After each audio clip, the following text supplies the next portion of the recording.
Tako, lep pozdrav vsem. Danes bomo zopet slišali eno zgodbo in predno začnemo s to svetopisemsko katehezo, bomo najprej izmolili kesanje in se priporočili Bogu. Torej z nami je družina Kokelj iz Stare Loke in se veselimo, da lahko skupaj prebiramo in razmišljamo ob Svetem pismu. V imenu Očeta in Sina in Svetega Duha. Amen. Moj Bog, žal mi je, da sem grešil in žalim Tebe, ki si moj najboljši Oče. Trdno sklenem, da se bom poboljšal, pomagaj mi s svojo milostjo. Amen. Torej, Bog nam pomaga in zato se zdaj obrnimo k njemu še s prošnjo, z molitvijo, ki nas je naučil Jezus Kristus. Oče naš, ki si v nebesih, posvečeno bodi Tvoje ime, pridi k nam Tvoje kraljestvo, zgodi se Tvoja volja, kako v nebesih, tako na zemlji. Daj nam danes naš vsakdanji kruh in odpusti nam naše dolge, kakor tudi mi odpuščamo svojim dolžnikom, in ne vpelji nas v skušnjavo, temveč reši nas hudega. Zdrava Marija, milosti polna, Gospod je s teboj, blagoslovljena si med ženami in blagoslovljen je sad tvojega telesa, Jezus. Sveta Marija, Mati Božja, prosi za nas grešnike, zdaj in ob naši smrtni uri. Amen. Slava Očetu in Sinu in Svetemu Duhu, kakor je bilo v začetku, tako zdaj in vselej in vekomaj. Amen. No, prisluhnimo danes zgodbi o Jezusu, ki je vdovi obudil sina. Jezus se je s prijatelji vzpenjal po strmi poti v Nain. Iz mesta je prihajal pogrebni sprevod, namenjen k skalnatim grobovom, spodaj med griči. Umaknili so se s poti, da bi sprevod šel mimo. Spredaj so hodili pogrebci, nekateri so igrali žalostinke, drugi pa glasno tarnali. Nato so šli možje, ki so na nosilih nesli truplo nekega mladeniča. Za njim je vsa objokana stopala njegova mati, sledili so ji prijatelji. Jezus je bil ob pogledu na mater ganjen. Bila je vdova in zdaj, ko je umrl njen edini sin, ne bo imela nikogar, ki bi skrbel zanjo. Ne joči, jo je potolažil Jezus. Pristopil je in se dotaknil nosil. Nosači so takoj obstali. Vsi so se vprašujoče zazrli v Jezusa. Kaj bo zdaj storil?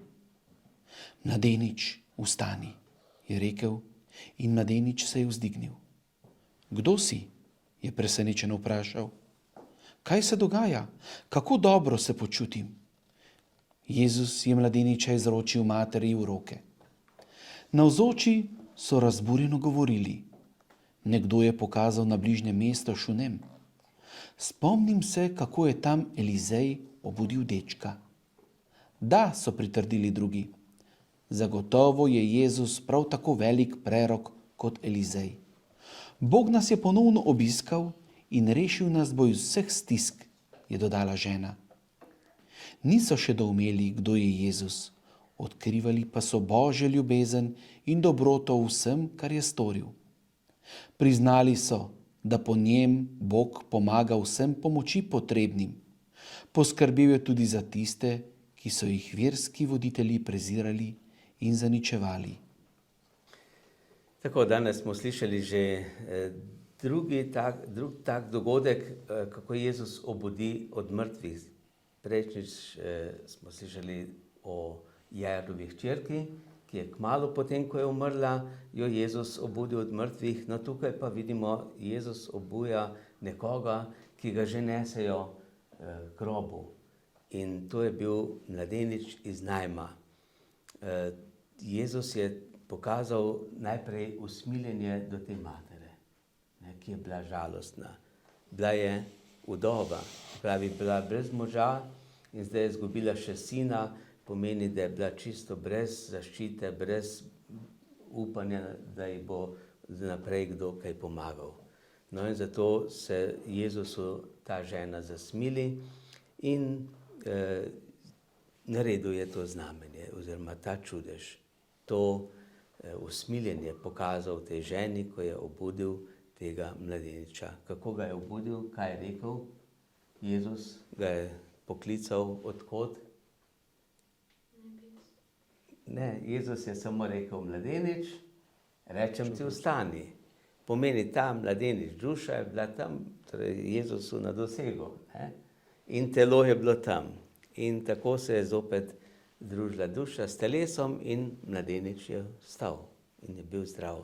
In mati vesela, torej srečna. No in tako, torej, zdaj pa, če pomislimo, kakšna razlika je obuditi nekoga od mrtvih ali pa vstati od mrtvih. A je kakšna razlika? Ja, po mojem je, zato če ti nekoga obudiš, te nekdo drug, če pa ostaneš pa sam, ne. No, tako, ja. No, Jezus je druge obujal od mrtvih, sam je pa vstal od mrtvih, ne. Sam je vstal od mrtvih in pomeni zdaj, da to vstajenje od mrtvih, obujenje pomeni vrnitev nazaj v to zemeljsko življenje. Vstajenje pa pomeni vstop v novo življenje, v večno življenje, se pravi v Božje kraljestvo, v tisto nesmrtno življenje. In tam se tudi telo potem dokončno spremeni. Imamo po vstajenju imamo poveličeno telo, tukaj imamo pa zemeljsko telo, ki je podvrženo bolezni, trpljenju, bolečinam, žalosti in tako naprej, smrti. Poveličeno telo pa ni več podvrženo tem zakonitostim. Ni več iz materije, ampak je poveličeno. Tako nam je Jezus tudi sam pokazal, kakšno je to poveličeno telo, ko je vstal od mrtvih in se prikazal učencem. Je imel pravo telo, so ga videli, so se z njim pogovarjali, so ga lahko potipali, je lahko celo jedel z apostoli, ampak to je bila samo milost, ki jo je dal tem učencem, da so ga videli in da so lahko verjeli, da je on. Da je on ista oseba, kot je bil prej, ko je bil z njimi še živ. No, tako, mi bomo tudi nekoč obojeni od mrtvih.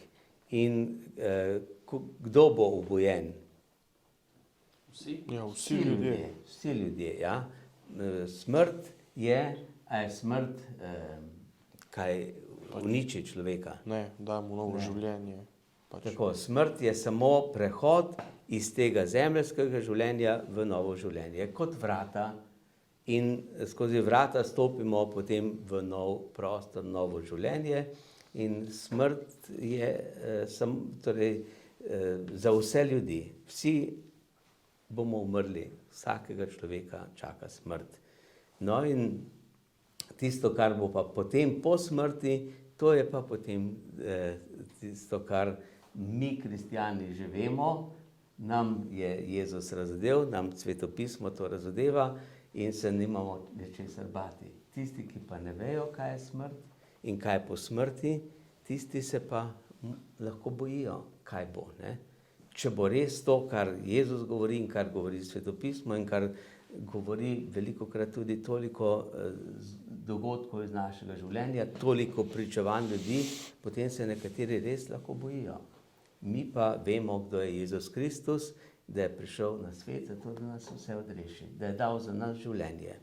In da bomo tudi mi nekoč lahko slišali besede, kot jih je Jezus napovedal, pridite blagoslovljeni, vstopite v kraljestvo Očeta, v kraljestvo, ki vam je pripravljeno. Tam ne bo več bolečin, ne bo več trpljenja, ne bo smrti, ne bo strahu, ne bo lakote, ne žeje, nobenih stisk in tudi smrti ne bo več, ne? No in to je tisto, kar nam govori svetopismo tudi o tem novem življenju.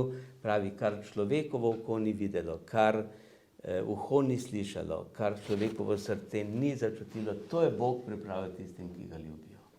No, in to je tisto, kar tudi mnogim kristjanom daje upanje in tudi veselje in hrepenenje po nebesih.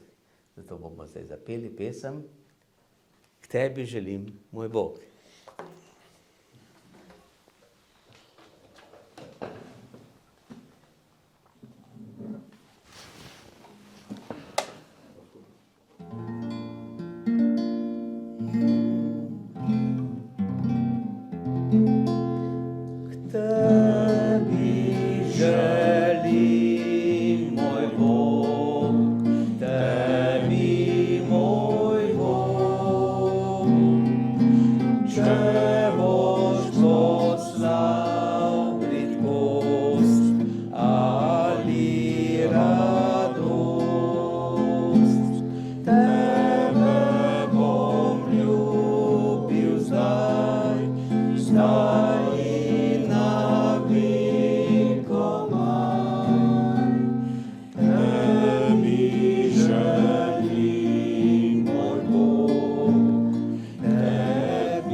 Gospod z vami, S tvojim duhom. blagoslov samogočnega Boga, Očeta, Sina in Svetega Duha, naj pride nad vas in naj vedno med vami ostane.